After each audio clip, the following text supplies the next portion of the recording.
Hey everybody, welcome back to my channel. If you're new here, hi, my name is Kat, and for today we are going to be talking about the top 10 indie brands that I think are brands to be looking out for this year.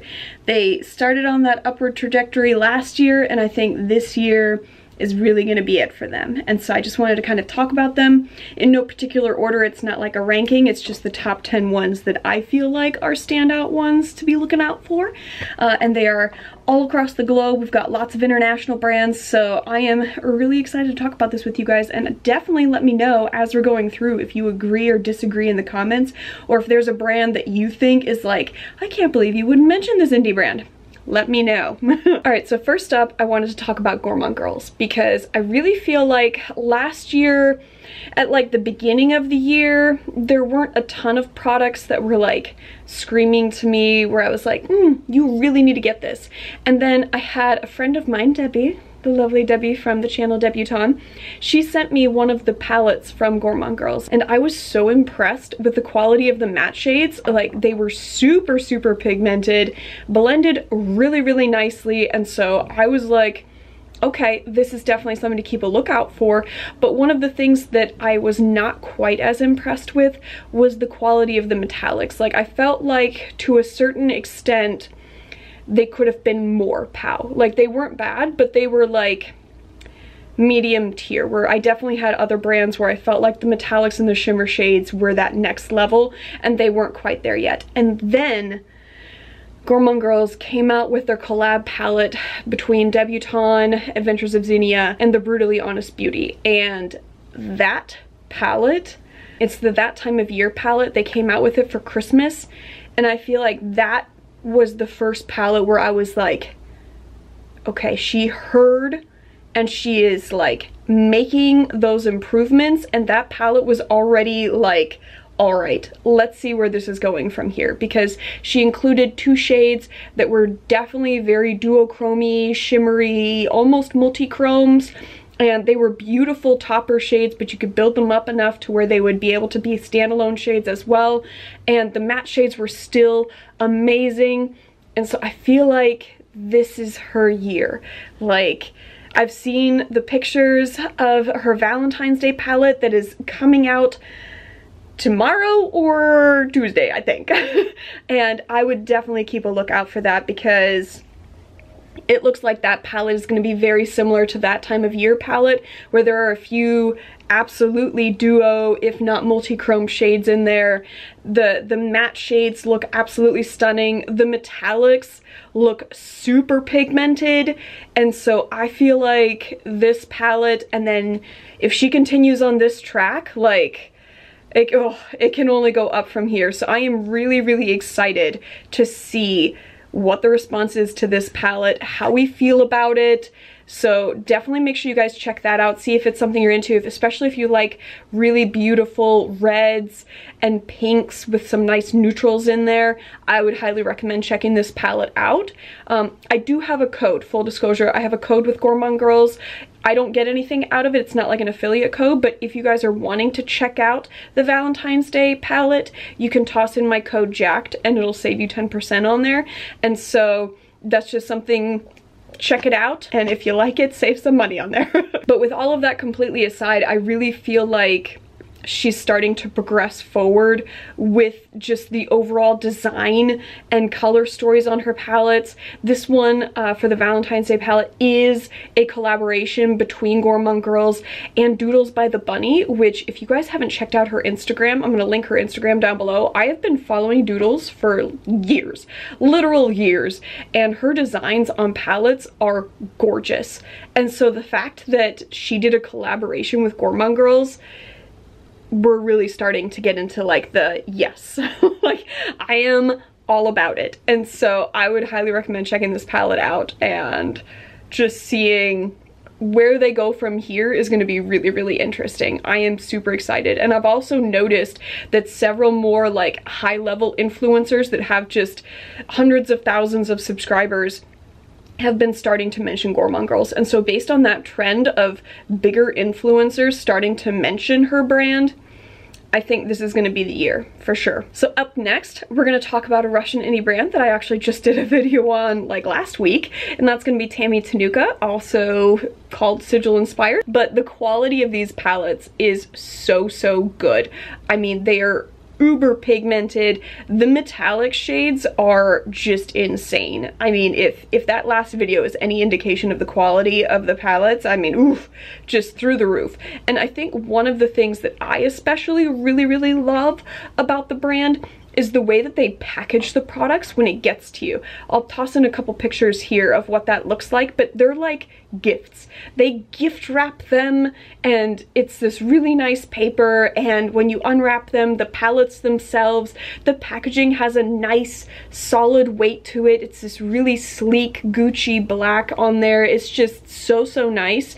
And I think one of the primary reasons why they haven't, I feel like, reached peak exposure in the US yet is that in Russia and overseas, they have a ton of influencers that use their products. But out here in the US, I haven't noticed like as many influencers utilizing the palettes. And so I feel like this year, I noticed one or two people were starting to get PR packages where they could potentially talk about it. And so I'm like, if they follow that line and keep letting more influencers get involved with the brand that are out here in the US, I think the brand is going to skyrocket because they already have everything that they need. I mean, their palettes are absolutely beautiful. They have loose pigments that are equally as gorgeous. And so I really think that's just like the last thing to check the box, is get that added exposure out here in the US, and then just to the stars. So next I want to talk about Blend Bunny Cosmetics, and I really feel like her brand is just really gonna skyrocket this year, because last year, I think it was like either at the end of 2020 or like at the beginning of 2021, I'm not entirely sure anymore, when she released her original blends palette, but that was just all matte shades, had like the scale of the rainbow on there, and that one didn't really like appeal to me a ton. But then she came out with the Surge palette, and that palette, stunning. I mean, just all of the shades on there, the organization of it was absolutely gorgeous. And then she came out with the neutral palette that she had for this year, the Dollhouse palette, and again, absolutely stunning, the layout on there. And I feel like that's something where if you have huge palettes that you're releasing that have like 20 to 30 shades in there, I get lost in like all of the different options of looks that I can create. But her color theory and her organizations of like palette designs is probably one of the best I've ever seen, because you can clearly see the way that she has it laid out, exactly how you would want to put a look together, but you also can mix and match on there because all of the different shades that she has in the palettes combine beautifully. And so I really I was super impressed with the layout of the Surge and the Dollhouse palettes, and I feel like for someone that has such an amazing conceptual view of how to put palettes together, she can only go higher.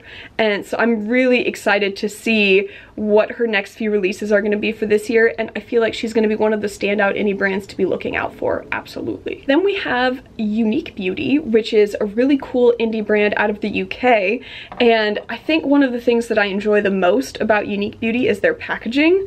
Like, it used to be that their packaging, like they had these smaller palettes that weren't particularly all that great looking, and then out of nowhere they came out with, like, I think a couple years ago, they started to introduce these like collection palettes that look like little magazines, like fashion magazines, and they all have different themes, and then you get 3 small 6-pan palettes in each of those collections.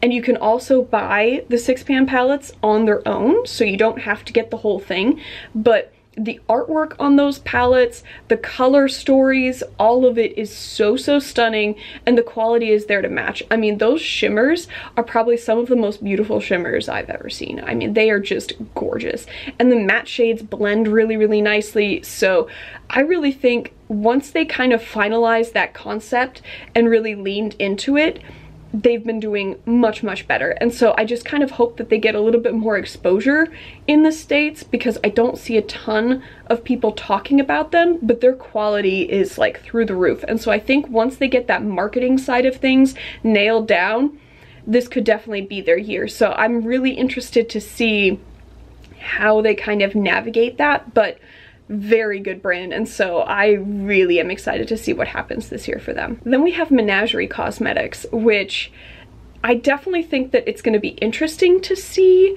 where they go this year. I'm not sure if they are going to continue to rise or if it's just going to kind of plateau for this year. And one of the main reasons why I say that is that I haven't seen a ton of like newer things that really stand out to me. It's primarily eyeshadow releases and then the single shadows to go along with it, but their formula, to me at least, is my favorite formula in the game. I absolutely love their products. It is so good. The metallics are just, oh, to die for. And the matte shades are so pigmented, so gorgeous, and the color stories that they put together in their palettes is just beautiful. And so as far as that goes, absolutely love them. I think my only question, I think they made two very smart business moves recently. The first one was the release of those highlighter palettes, so that they're starting to get more into additional face products so that it's not just eyeshadows. And then the other one was they had released a 9-pan blush palette last year. And where I find that to be a little problematic is I personally don't like buying massive face palettes that have like a ton of different shades in there, because I am not going to use all of those shades. I am going to use the ones that work for me. And so it's kind of a waste of money and product to me, and I don't like to waste product. And so the genius move that they did was they have that 9-pan palette. So like if you're someone that does makeup for a lot of different people, that works beautifully to have in your kit. But they also separated them into individual singles that you can buy with each of those 9 shades. And so you can get whichever ones you really, really like, and you don't have to get any of the others. And so it's not wasteful anymore. And so to me, that was like, yes, keep doing that. And so those are, I think, the two things that really stood out to me as like, okay, you're on the right track, you're thinking really, really smart. And so I'm very curious to see what kinds of new products they introduce this year that are along those same really smart business moves. Because I think as far as like quality goes, they're already there. You know, the color stories are beautiful. They've been collabing with other influencers. They just had Annette's Makeup Corner do the beautiful Serenity palette, and I believe that was back in stock if you want to check that out. It's gorgeous. But I think they're making the right moves, and so just creatively speaking, I'm very interested to see where they go this year, if they kind of branch out into more products, or if they sort of stick with the things that they know. So very interested to see what happens with that. Then we're gonna go back overseas again, and we're gonna talk about Odins Eye, which is a Swedish indie brand. And I really feel like last year was like the big year for Odins Eye, because the year before was the first year that I had originally found out about Odins Eye, so about early 2020. And they didn't have a ton of traction. They were just having their like first few collection releases, and so it wasn't very well known. And then last year they had a ton of collections that they released, and towards the second half of 2021 they did that massive collab with 3 different creators, and I would say that that really kind of pushed them to the forefront, where people are really starting to take notice, because those palettes are so good. Oh my gosh, I love them. The colors and the mix of mattes with the shimmer shades, and they had so many different formulas for the shimmers. You had really nice solid metallics, you had beautiful toppers, you had several multi-chromes in each of the palettes, so really, really nice. And I feel like that helped put them on the map even more. And so I'm very interested to see where they go this year who are they going to collab with, and what kinds of palettes are they going to create, because that's also one of the things that I like about Odins Eye, is that they have a lot of different palette sizes, and so you can get pretty much whatever you want. They have these huge 20 pan ones, they have the 12 pan ones that they came out with that collab, they have the small 6 pan ones, and so you can pretty much get whatever size palette you're wanting, and the color stories are really nicely put together where you have a lot of options.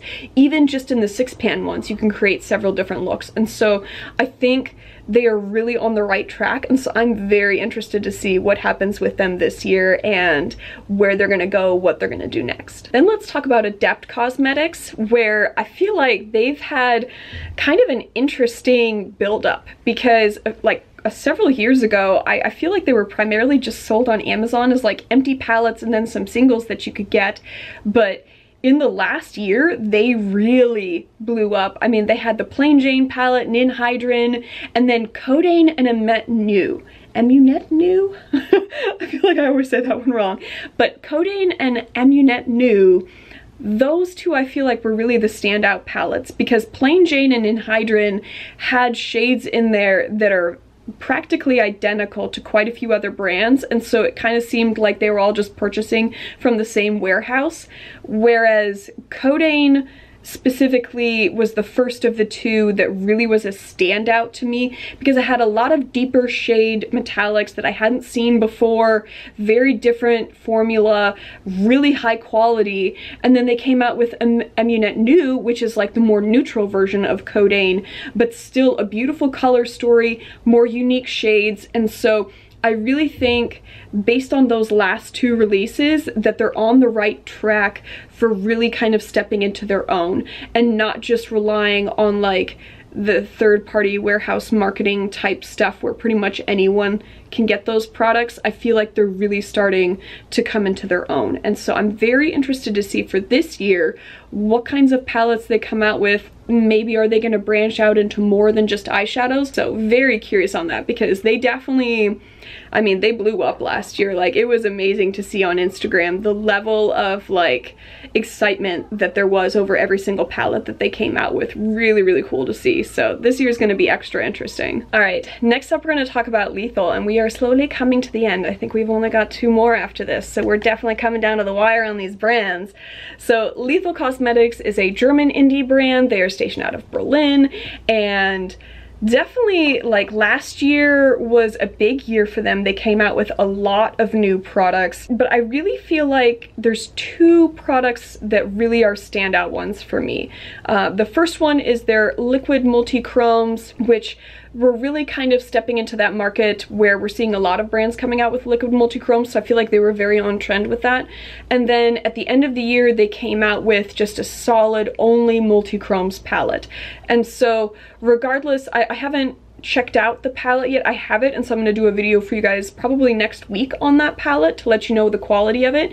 But I feel like just as far as being on trend, very much so with that palette, and so it'll be interesting to see where they go from here, how they expand out on their options for multi-chromes, because since they have such a vast single shadow palette like collection, it'll be very interesting to see how they expand just on those multi-chromes, or if those 9 are kind of what they're gonna stick with. So I'm really curious on that one. And then the other thing is their custom palette builder that they have, which to me is just genius, because they have the ability on there for you to create whatever size custom palette you want. They have like small, medium, and large palettes that you can put together, and you can combine eyeshadows with their face products, which, genius. Thought that was such a good idea, because you can truly customize everything that you are wanting into one palette. And so I thought that was just such a smart move, and you can also just create your own face palette on its own. And so I mean, I definitely did that. I use their face palettes that I created. Like, I have hit pan on 2 of the different shades, and I am well on my way to hitting pan on the 3rd one. And so the way that I built out mine was that I have 3 different blush shades. I have a yellow, an orange, and a like pinkish red, and so I felt like those are really nice because I can blend them together or I can just use them on their own. And then I have my specific contour shade, which was a really nice, more gray based contour shade that they have. And I absolutely love those products, but they have them for pretty much every skin tone that you could possibly want. So it is hugely inclusive because they offer all different shades and tones on there. You can get more bronzy kind of warm tone shades, you can get cool toned contour shades, you can get blush shades in every range. Their highlighters also in every range, and so I thought that was really, really nice that they have all of those different things that you can put together and you can combine it with the eyeshadows. So I think those are the two things that I really felt like were very smart business moves on their behalf. And another really cool thing was that towards the end of last year, they started to become available in actual brick and mortar stores, and you can get them online at Douglas, which is kind of like the German equivalent of like a Sephora or an Ulta.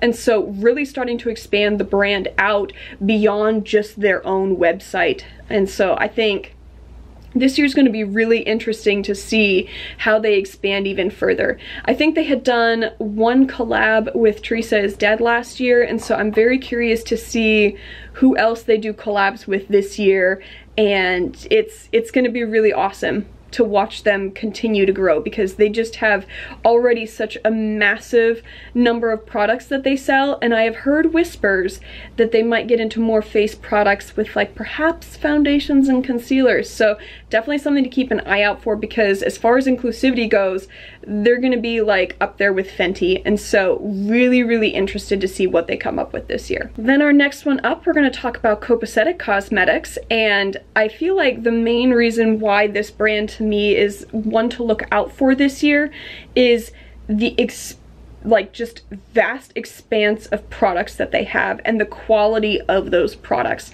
They have probably one of the biggest single shadow collections I have seen, and the fact that they have them in the Convert quads that you can get, and they've started to build like little custom palettes every so often to like celebrate different times of year. I think that's really awesome. They have quite a few 9-pan palettes that are collaborations with different influencers, and those palettes are absolutely gorgeous.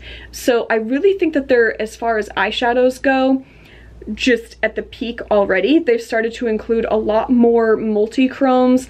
I think that their flaky shadow formula is very unique, and so you can really tell that just all of their shades are handmade shades, and I really like that, because I think that uniqueness is part of what I love so much about indie brands, is that it's just so cool to see things that you can't get anywhere else. And I definitely think the Copacetic has that part nailed. And then their nail polishes are so underrated, and again, as vast as their eyeshadow collection is, their nail polishes are equally as like varied and many. And so I would highly recommend checking out their nail polishes. But one of the cool things that they started to expand out a little bit more towards the end of last year was their skincare and like body products. And I think that is something that including that is a really cool thing to see, because they were starting to include like trial sizes within the Convert boxes, and now you can actually just get some of those things as like full-size products on the website. And even cooler than that, they have a brick and mortar store in Missouri where they have even more products available. And so I'm really excited to see where they go from here, because I think that they're starting to get more traction in the influencer side of things, and so a lot more people are starting to talk about them, but I feel like they could take it that next step further. And so I'm very curious to see what's going to happen this year for Copacetic, because I think they're kind of in that same question as Menagerie that I have, where it's like, are they going to continue to trajectory up, or are they going to kind of plateau this year? Because last year was already a very good year for both Menagerie and Copacetic. So I'm really curious to see which way that's going to go, just because they're both such awesome brands, and so really interested to see what kinds of things they come up with. And then the last brand we're going to talk about is going to be Glam and Atrix Cosmetics, which is an indie brand out of Australia.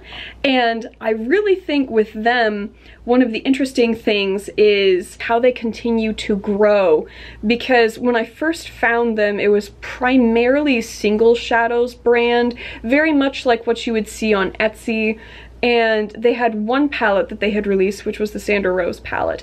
Beautiful palette, really good quality. All of their single shades are really nice quality. And so, I mean, definitely awesome job as far as that goes. And then last year, they really started to pick it up because they released several palettes and they were so good. I mean, the You Beauty palette, is so good. The multi-chromes that they have in there, the duochromes, all of the shimmers, so stunning. It was such a beautiful color story, and I really think that kind of checked the box of like, okay, let's start creatively thinking about more palettes that we can come out with. Aside from that, they also do a really good job of listening to the feedback from their customer base, and part of that caused them to re-release the Sandra Rose palette and come out with it as a mini palette. And they also listened to feedback on, should we bring the You Beauty palette back? When should we scale back orders on that? And then they came out with, I can't remember the name of, A Silent Night, I want to say, was their Christmas palette that they released at the end of last year. And just really doing an amazing job of including very unique color stories with some really cool formulas, but always keeping that bead of like, where is our customer base like aligning? What kinds of products do they like? And so I think because they have such a good pulse on what the customers are wanting, this year is going to be very interesting to see where they go, because now that they're extending their palette range out, it's going to be very cool to see as they continue to grow. And I know they have another palette that they're coming out with in February that's going to have a lot of multi-chromes in there and several other really cool shimmers. The only thing that I am hesitant about is that they didn't have a cool palette design for it as far as like the exterior packaging. It's actually, to me, when I first saw the outer packaging, I thought it was a palette from Adept Cosmetics, because it was that same just one singular solid block shade with like that kind of fake leather feel to it. And so to me, that was kind of a step back from the originality of their other palettes. And so I hope that they don't continue down that trend. I liked the uniqueness of their palette designs on some of the previous palettes. So I'm a little bit curious to see what ends up happening with that and where they go. But I definitely think that as far as like knowing what the customers want for eyeshadows, they definitely have it. So just really curious to see if they come up with anything else besides just eyeshadows, and how they kind of continue to change and progress with their palette design itself is going to be very interesting to see. So those are my top 10 brands of like what I think is going to be brands to be looking out for this year within the indie brand sphere. I mean, they had really good years last year, and it's going to be very cool to see where they go in 2022. But I would love to know what you guys think about everything. What did you think about the rankings that I came out with and the brands that I included? Do you have any other brands that you would love to know my thoughts on, or where you have differing opinions? Let me know down in the comments down below all of your thoughts. But give me a thumbs up if you liked it, thumbs down if you did not. As we always do here, let me know either way. And if you made it to the end of the video and you have not yet subscribed, I would love it if you would subscribe. Come join my family here on YouTube. We talk a ton about indie brands. We do a ton on colorful makeup. Today my eye look is a little bit of like a duochromy topper smoky eye, so half subtle, half like in your face. So thought I'd change it up a little bit.